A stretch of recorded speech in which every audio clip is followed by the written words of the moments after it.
الصلاۃ والسلام علیکہ یا رسول اللہ وعلی آلک واصحابک یا حبیب اللہ۔ حمد و ثنا اور درود و سلام کا نذرانہ عرض کرنے کے بعد اعزائے محترم السلام علیکم ورحمۃ اللہ وبرکاتہ۔ اللہ رب العزت کا فضل عظیم ہے کہ اس مالک کائنات ہمیں گھر میں حاضری کی سعادت نصیب فرمائی۔ اسی طرح اللہ رب العزت ہمیں نماز پنجگانہ کے لیے باجماعت مسجد کی حاضری عطا فرمائی۔ اعزائے محترم، آج جس عنوان پر گفتگو کرنے کا ارادہ ہے وہ ہے فیضان نسبت، یعنی اولیاء کرام، صالحین اور بزرگان دین کی صحبت اور نسبت سے حاصل ہونے والے فیوز و برکات کا میں آپ سامنے ذکر کروں گا۔ اللہ رب العزت میری زبان پر کلمۃ الحق جاری فرمائے، مجھے اور آپ پر عمل کرنے کی توفیق عطا فرمائے۔ عزیز و محترم، آج کے جمعہ مبارک کے موقع پر جو آیت کریمہ تلاوت فرمائی، یہ وہ عظیم آیت مبارکہ ہے جو قرآن مجید فرقان حمید کی نورانی صدروں میں جگمگا رہی ہے۔ اس آیت جلیلہ میں خالق کائنات، مالک ارض و سماوات، رب ذوالجلال والاکرام نے براہ راست ان پاکیزہ ہستیوں کو خطاب فرمایا جو ایمان کے جام سے سیراب ہو چکے، جن کے دل نور ایمان سے منور ہو چکے، یعنی اہل ایمان، یعنی آقائے دو جہاں کے وفادار غلام، ان کے جانشار اور پروانہ رب کریم نے فرمایا کہ یا ایھا الذین آمنوا، اے وہ لوگ جو ایمان لائے ہو، اتقوا اللہ، اللہ سے ڈرو، وکونوا مع الصادقین، اور سچوں کے ساتھ ہو جاؤ۔ یہ اٹل حقیقت کہ محبت جیسی ہو اثر ویسے ہی ہوتا ہے۔ اگر نسبت پاکیزہ ہو تو انسان کا دائرہ باطن سمجھ جاتا ہے، اگر تعلق گمراہوں سے جڑ جائے تو وہی انسان طریقوں میں بھٹک جاتا ہے۔ پھر نتیجہ یہی نکلتا ہے کہ نیک صحبت و صالح نسبت اور پاکیزہ محبت انسان کو جنت کی راہ پر لے جاتی ہے، جبکہ بری صحبت، فاسد تعلقات، بدباطن محبت انسان کو دنیا میں رسوا اور آخرت میں جہنم کا ایندھن بنواتی ہے۔ بات کلیئر، جیسی صحبت ویسا اثر۔ عزیزان محترم، یوں سمجھیے کہ اگر ادنا کی نسبت پر اعلیٰ سے قائم ہو جائے تو ادنا بھی بلند ہو جاتا ہے۔ اگر جنبش نانواں کو کلیت سے میں جوڑوں تو وہ معمولی سی حرکت بھی جامع اثر اختیار کر لیتی ہے۔ اگر قطرہ دریا سے منسوب ہو جائے تو وہ قطرہ نہیں رہتا، موج بحر بن جاتا ہے۔ اگر عام کو خاص کے دامن سے وابستگی مل جائے تو وہ عام نہیں رہتا، وہ عظمت و خاص بن جاتا ہے۔ اگر ذرہ ذرے سے جا ملے تو وہ خاک الف ذرہ بھی درے نیاب بن جاتا ہے۔ اگر گناہگار کی نسبت کسی نیکوکار سے ہو جائے تو اس کا باطن بھی نیکیوں کے نور سے جگمگانے لگ جاتا ہے۔ اور اگر یوں کہوں کہ چور کا تعلق غوث اعظم سے ہو جائے، وہ پھر مقرب بارگاہ ولی بن جاتا ہے تو وہ چور نہیں رہتا، قطب وقت بن جاتا ہے، اس کو یہ سارا فیضان جو ملا، یہ سب کچھ باتیں ملی، یہ سب فیضان نسبت ہے۔ اسی لیے تو ارشاد فرمایا سچے لوگوں سے نسبت بناؤ، اولیاء کرام کی معیت اختیار کرو، اولیاء کرام کی صحبت اختیار کرو۔ مولانا جلال الدین رومی رحمۃ اللہ تعالیٰ کی کتاب مثنوی شریف میں لکھتے ہیں یک زمانہ صحبت با اولیاء بہتر از 100 سالہ ہے طاعت بے ریا۔ مولانا جلال الدین رومی لکھتے ہیں کہ ایک لمحہ اللہ تعالیٰ کے ولی کی بارگاہ میں بیٹھنا 100 سال کی بے ریا عبادت سے زیادہ بہتر ہے۔ پتہ چلا فیضان نسبت بڑی اہمیت رکھتی ہے۔ حضرت محترم مقام اب ذرا قرآن کریم کا نحن میں ایک اور بات سماعت کیجیے۔ اللہ رب العزت نے نسبت اولیاء کرام کو حکم دیا اور بتایا فیضان نسبت کیا ہے۔ جب اللہ رب العزت نے شیطان کو مردود بنا کر اپنی بارگاہ سے نکل جانے کا حکم دیا، شیطان کہتا ہے، قرآن سے میں نسبت کے حوالے سے اور بات کرنے لگا ہوں۔ شیطان کہتا ہے کہ مجھے مہلت دو اور اولاد آدم علیہ السلام پر تسلط بھی عطا فرما۔ اللہ رب العزت نے فرمایا میں نے تجھے مہلت بھی دی اور اولاد آدم پر تجھے تسلط بھی دیا۔ اب شیطان کہتا ہے اے پروردگار عالم مجھے تیری عزت و جلال کی قسم میں آدم علیہ السلام کی اولاد کو گمراہ کروں گا، آدم علیہ السلام کی اولاد کو چور بناؤں گا، اولاد آدم کو شرابی بناؤں گا، اولاد آدم کو بائی سے بناؤں گا، کائنات کا ہر گناہ اولاد آدم سے میں کروں گا۔ آواز قدرت آتی ہے اے شیطان لعین تو کس کس کو گمراہ کرے گا، تو کس کس کو گناہوں میں لگائے گا، تو یہ جو کیا ہے کہ بھائی کو مرواؤں گا، اولاد آدم کو میں شراب نوشی پہ لگاؤں گا، اولاد آدم سے میں زنا کروایا کروں گا، اولاد آدم سے میں گناہ کے کام کروایا کروں گا۔ رب قدیر فرماتے اے شیطان بتا تو کس کس کو گمراہ کرے گا۔ شیطان آگے سے کہتا ہے گویا کہ الا عبادک منہم المخلصین، فرمایا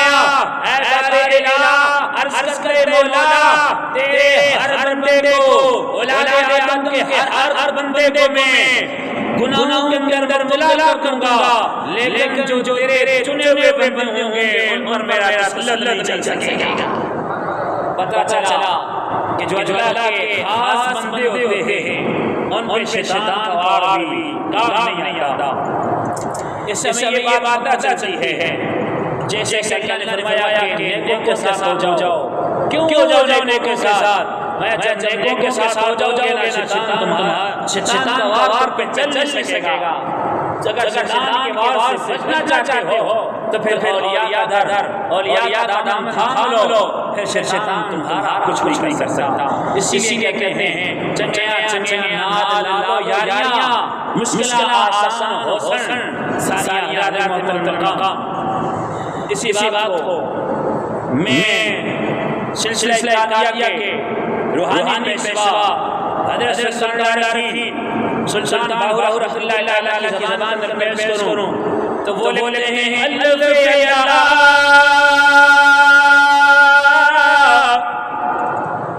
چمبے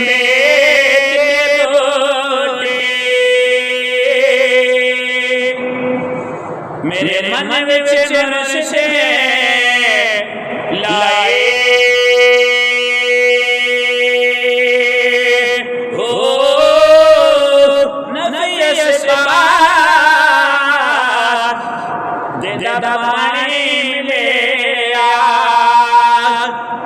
ہر رگے ہر جائے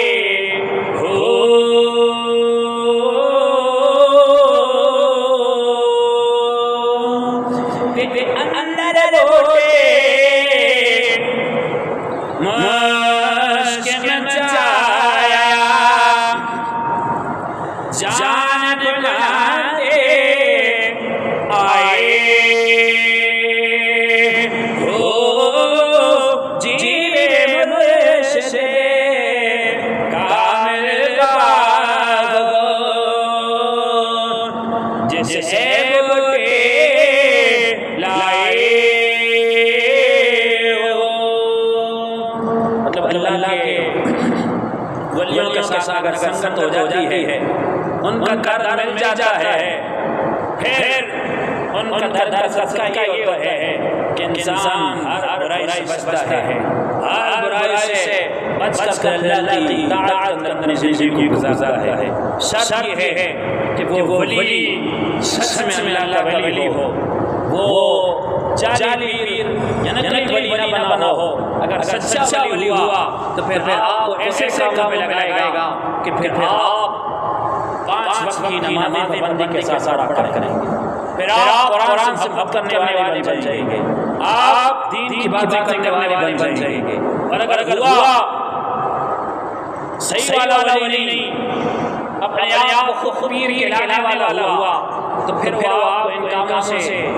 دور ہی کرے گا، نہ خود پاس آئے گا نہ آپ پاس آنے دے گا۔ حضرات محترم مقام، اللہ کے ولیوں کے ساتھ نسبت بہت بڑی چیز ہے۔ اس حوالے سے ایک واقعہ آپ نے بہت بار سنا ہوگا، نسبت اولیاء کے حوالے سے 100 آدمیوں کا جو قاتل بن گیا تھا، یہ حدیث شریفہ ہے، حضرت ابو سعید خدری رضی اللہ عنہ سے حدیث کے راوی ہیں،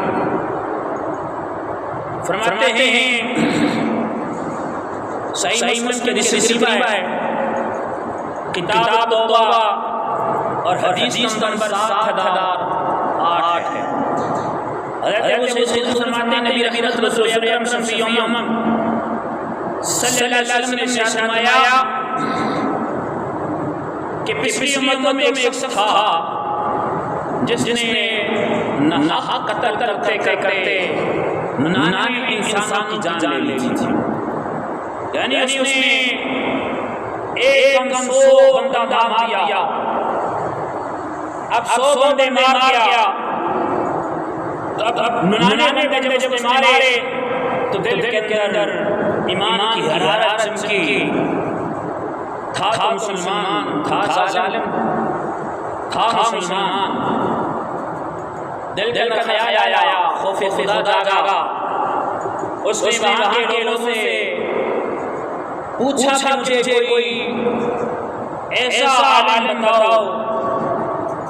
کہ میں اس سے ایک مسئلہ پوچھنا چاہتا ہوں، ایک بات پوچھنا چاہتا ہوں۔ تو وہاں کے لوگوں نے اسے عبادت گزار راہب کے پاس بھیج دیا۔ عبادت گزار تھا، عالم نہیں تھا، عابد تھا۔ اس کے پاس چلا، جا کر سے یہ مسئلہ پوچھتا ہے، کہتے ہیں اللہ کے نیک بندے عبادت کرتے ہیں، عبادت اور ریاضت کے اندر آپ اپنا وقت گزارتے ہیں، میں گناہگار ہوں، اتنا گناہگار کہ میں نے گناہ کر چکا ہوں اس وقت تک، کیا اللہ کے ہاں میری توبہ قبول ہو جائے گی؟ اب یہ عبادت گزار تھا، عالم نہیں تھا، لائن میں اس نے کیا استغفر اللہ استغفر اللہ، اتنا بڑا ظالم، اتنا بڑا گناہگار، تہان کو اللہ کی بارگاہ توبہ کرتے تو توبہ نہیں ہو سکتی، اچھا توبہ نہیں ہو سکتی، تے کولی آیا جھارتا، تے جھارٹ کے اس رائٹ کا کم پورا تھا، سچن سے پوری کریے نا، پھر 99 100 پورے کریے، اور 100 پورے ہو گئے نے، لیکن 100 پورے ہونے کے بعد بھی بندہ کا دل پھر مطمئن نہیں ہو کہ مجھے اللہ معاف کر دے گا، وہ پھر دل کے اندر تمنا رکھتا ہے، تو کوئی آگے پھر اس کی تمنا کو بیان کرتے ہیں، امنا والے لگ جانے کون چڑھاوے مینو پار چڑھانا جے رحمت تیری پکڑاوے مینو۔ اللہ جانے کرم 100 بندوں کا قاتل ہے، 100 بندے مار چھڑے اور 100 بندے مار کے پھر اعلان کرتا ہے مینوں کوئی بہت بڑا عالم دسو جڑا دین تمام میں سمجھا سکے، مینوں اللہ دی رحمت معلوم دے لوگاں نے پھر عالم دین ڈائٹ دیتا پتہ دسیا چلا جاؤ جگہ کے اندر ایک بہت بڑے عالم دین موجود نے، تیرا مسئلہ کر چھڑے حضرت محترم اے 100 بندیاں دا قتل اس عالم دین کو پہنچتا ہے، صاحب علم کو پہنچتا ہے، صاحب بصیرت کو پہنچتا ہے، صاحب فکر کو پہنچتا ہے، صاحب فکر کو پہنچتا ہے، صاحب فکر کو پہنچتا ہے، اے بندے کو پہنچتا ہے جنہیں اللہ یاد آ جائے۔ جو جا اس بندے کو بیٹھ گیا ہے، بیٹھ گیا جا کے عرض کرے کہ میں بہت بڑا ظالم گناہگار ہوں، میں حق 100 بندے قتل چھڑے، کوئی میری بخشش دیا ہے، کوئی میری توبہ قبول دیا ہے، کیا میرے واسطے اللہ دی رحمت کا دروازہ نہیں کھلیا ہے؟ اس عالم دین نے اپنے علم سے فرمایا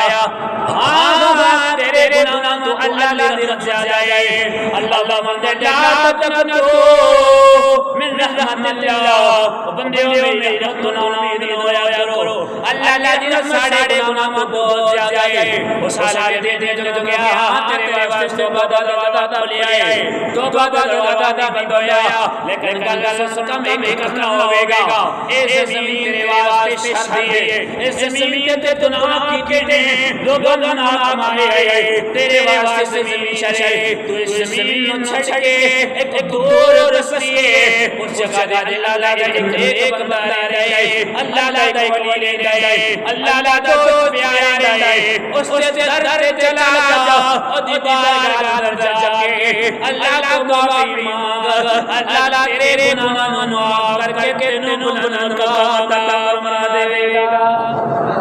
جوڑے بندہ میرے دوستو آپ کی بستی دوسری اللہ دے ولی بستی سے جا رہے ہیں، اللہ راہ پہنچیا، قدرت منظور کو جوڑ آیا، اللہ توبہ کی نہیں توبہ دا ارادہ کیتے رات اندر پہنچے جا رہے ہیں، جناب عزرائیل علیہ السلام ملک موت علیہ السلام پہنچے، آئے روح کفین سے کٹ دی تھی، روح چلی گئی دنیا تو بندہ ڈر چلے آئے، وہ بندہ جڑا 100 بندیاں دا قتل آیا، توبہ دی امید نال توبہ دے ارادے نال اللہ دے نیک بندے دی طرف جا رہا، اللہ دے دنیا کی بستی طرف جا رہا، لیکن ادھر راہ میں پہنچیا، ادھر کمرہ سے پہنچیا کہ وہ جان چلی جاتی ہے، جدوں کو ہویا رحمت کے فرشتے بھی آ گئے، عذاب کے فرشتے بھی آ گئے، دونوں فرشتے آ گئے، رحمت اللہ لیکن اے بندہ سچا ہے، توبہ دا ارادہ کیتا، توبہ کرنا واسطے جا رہا، بخشش ہے وہ جنت لے جاؤ گے، اپنی رحمت نال جنت لے کے جاؤ گے، حضرت رحمت مقام عذاب فرشتے کے کہنے نا نے توبہ دا ارادہ کیا، توبہ نہیں کی نا علی جایا، توبہ کی نہیں، اے جہنمی ایسے 100 بندے مارے نے، اللہ پر فرشتے کے درمیان مقام میں بات چل رہی ہے، ایک کہنے اصل لے کے جو کہنے اصل لے کے جائے، اللہ کی طرف پیغام آ جائے، اللہ کی طرف آ جائے، پیغام آ جائے، اللہ آ جائے، او میرے فرشتوں اس گل میں رہی اس دفعہ ایک طریقے نال سے جباری الاسلام اسلام سے میں زمین پہ پیش کرو، جی سونے نبی کی پیش کر کے پھر ہوے گا، فرمایا جس طرح کی زمین زیادہ ہوے گی، جس طرح کی زمین زیادہ ہوے گی، اے بندہ ادھر نہیں جدے در زمین کم رہ جائے، اے بندہ ان فرشتوں نال جائے گا، اور حکم ہو گیا زمین پہ پیش کرنی ہے، زمین پہ محش ہوئی، علی بندہ چلے جایا بستی تو بتایا جاتا ہے کہ اس طرف جس اپنی بستی تو چل جا رہا ہے، ادھر سفر کم آیا، تے اللہ دے ولیاں دی بستی سے بڑا جا پیدا آیا، اگر ہون فیصلہ دیکھے جائے تو اس طرح فیصلہ یہ ہوتا ہے کہ عذاب فرشتے لے کے جان، کیونکہ ادھر اللہ کے ولی صلی اللہ مجھ زیادہ ہے، حکم دے آیا جدو زمین بنائی شروع ہوئی میرے دوستا، اللہ رب العزت زمین میں حکم دے گئے اور زمین نے سمجھ لیا، زمین نے سمجھ دیے جدو بنائی ہوئی ہے، جس طرف نکل کے بندہ چلا گیا وہ زمین پہ لے گئے، اللہ کو حکم بنایا زمین کا ایسا لمبا ہو گیا، اللہ کے ولیاں بستی اللہ پاک ہو گیا، فیصلہ ہو گیا، رحمت کے فرشتیاں نے اپنے نال بندے لے کے جا رہے ہیں، نال خوشی اعلان کرتے جا رہے ہیں، حضرات محترم میرے کلام کا مقصد صرف ایک ہی آیا کہ میری گل کا مقصد ایک ہی آیا کہ کیا نسبت کی بڑی شان ہے، نسبت انسان کی تک پہنچا دی ہے، بندہ 100 بنیا قاتل آیا، نہ 100 بنیا مارے آیا، لیکن جو نسبت اللہ نے نال ہو گئی توبہ کا ارادہ کیا ہے، اللہ نے نسبت جس کے نال اس گناہگار کی بھی بخشش فرما دی۔ اسی واسطے اللہ تعالیٰ نے فرمایا کہ ایمان آنے ہو تو نیکا نال ہو جاؤ، کہ نیکا نال ہونے کا فائدہ یہ ہے کہ نیکا کا شیطان تسلط نہیں ہو سکتا، تو شیطان تسلط نیکا نہیں، تو سبھی نیکا نال ہو تو تواڈے بھی شیطان دا وار چلنا نہیں۔ حضرات محترم نسبت کے حوالے چند گفتگو تواڈے سامنے پیش کی، اللہ نے عزت قبول منظور فرمائے، اور آخری ایک مسئلہ سماعت فرمائے ٹائم ہو گیا، بس ایک مسئلہ سفر دے مہینے نال کہ اساں میں بن جن سفر رہتے ہیں، اس مسئلہ کو بیان کرنا میرا بیان کرنا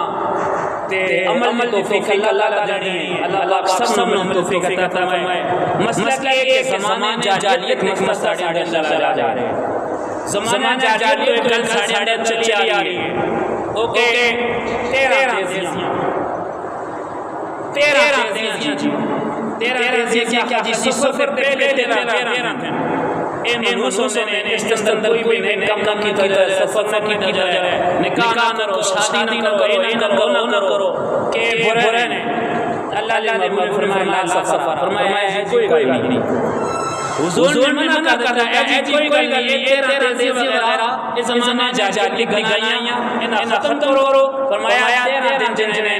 اے مسلمانہ نہیں، مسلمان اس اندر بچگونی کے نن، اور اسی طرح 13 تیزی بچگونی ہوئی ہے، اور دوئی بچگونی سے کر دیا، آج ہی رات پیلی علی اگر رات کے چلے جائے برا بچگونی میں، یہ بھی اسلام نسل متعلق نہیں۔